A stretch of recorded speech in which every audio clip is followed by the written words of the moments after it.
What's up mga ka-customer, mga ka-customer, mga gabi-galit natin yan. Pauwi na yung alcohol sa galit nyo. So video bad lang nga lang yung ano natin ngayon sa araw ngayon na July 17. Video bad yung nangyari sa atin ngayon.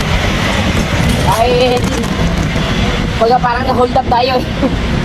Oh, ganito kasi nangyari. Bali dito sa may anong C6 pupuntang dito sa Sport.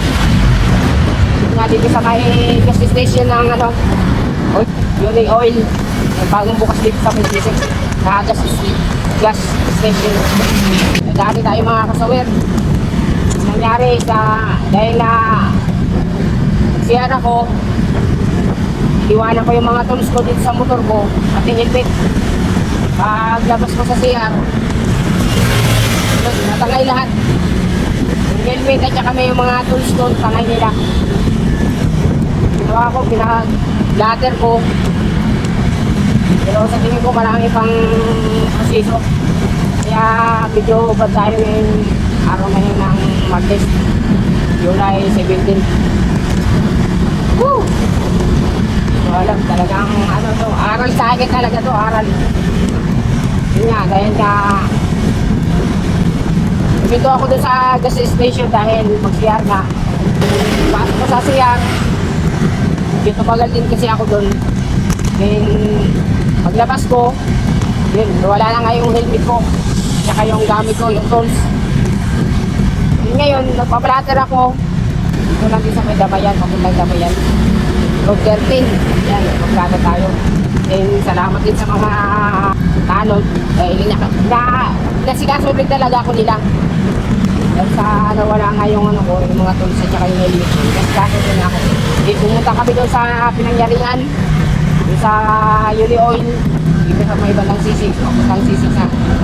Tako pa rin yung mga tapos sa baseball. Samahan din ako ng mga tanod. Salamat sa inyo. Yun nga, sabi, pinuntahan namin yung chairman doon, kaya lang tulog na kasi nang 10-15 yung nangyari. Sinamahan din ako doon. Pinuntahan namin yung chairman doon. Kasi sakot na ng chairman yung ano, hindi ko rin maibang ito. Kaya lang, tulog na rin. Kaya yun, medyo kasalimuot ng araw natin ngayon. Dahil nga yung mga tools natin is nawala, inaitangay. Itong helmet na to ay paring Mark ito. Siya nga pala dyan kay paring Mark QTV. Yan kay paring Mark na Pangilinan QTV. Nag-use sila sa YouTube channel niya QTV. Salamat sa hindi na pong ano, helmet niya. Nakakapanghinayang sa nangyari ngayong araw na to. Pero tuloy pa rin tayo sa pagsiservice. Eh paano, wala tayong gamit ngayon, hihiram na lang tayo sa mga kupare natin dyan. Kaya tuloy pa rin. Hayaan na lang natin, kaunting bagay lang din naman yung tayo tinam natin ulit. Kaya nagpapasalamat talaga ako sa mga bitiwala sa mga customer natin dyan. Yung lalo na bitiwala sa servisyo natin. Maraming salamat talaga sa inyo. Yung araw talaga na to, medyo badsari rin. Talagang nawala yung pinaka-memorable natin, yung mga gamit. So, saka yung mga pangnagal natin. Sana, sakaling maano man yun, sana bumalik. Pero, sana, Lord. Pero, kumbaga, aral na rin sa akin yun. Uli, nagpapasalamat ako sa kay Paring Mark dahil dito sa ano, dahil niya, dumaan kasi ako dun sa kanila, parang umiram ng helmet kasi nga, di ba? Pati yung helmet ko tangay, pati yung tools ko tangay. Kaya maraming salamat sa iyo, Paring Mark. Ay, siyempre kay Paring Roger, nakasama ko kanina sa pagsiservice. Salamat sa pagdadamay. So, yan. Sana paki-like din share itong mga video natin, yung lalo-lalo na ito sa nangyari sa akin. Paki-like nyo naman para kung sakaling may mga junk shop dyan na kung saan. Dito lang along ano lang to, kahit island talaga. Kahit tayo papuntang C6. Dito lang po nangyari yun. Sana sa mga gamit ko na nangyari ito, yung mga tools ko at saka yung helmet ko, sana matris. Sana lang po talaga kasi napaka-memorable yun sa akin yung mga gamit ko na yun. Muli, maraming salamat sa mga customer natin dyan nandito sa mga servisyo natin. Ibigay na po.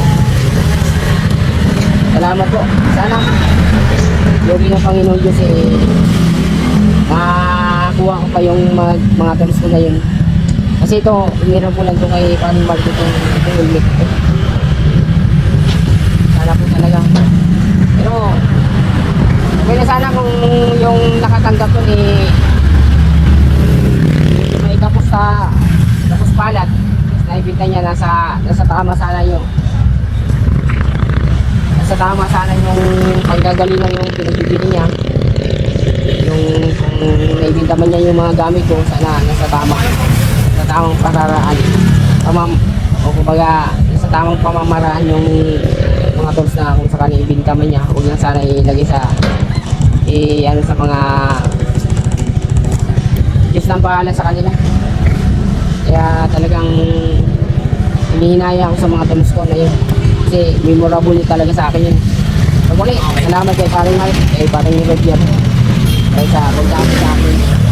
Kasi kasama ko sa pagdalive ko. Tuloy tayo, tuloy. Tayo gusto ko dahil sa mga nangyari. Itong araw na itong July 17. Tuloy tayo, tuloy sa pagsiservice. Bukas, pupunta ako kayo. Kaya ito, muli.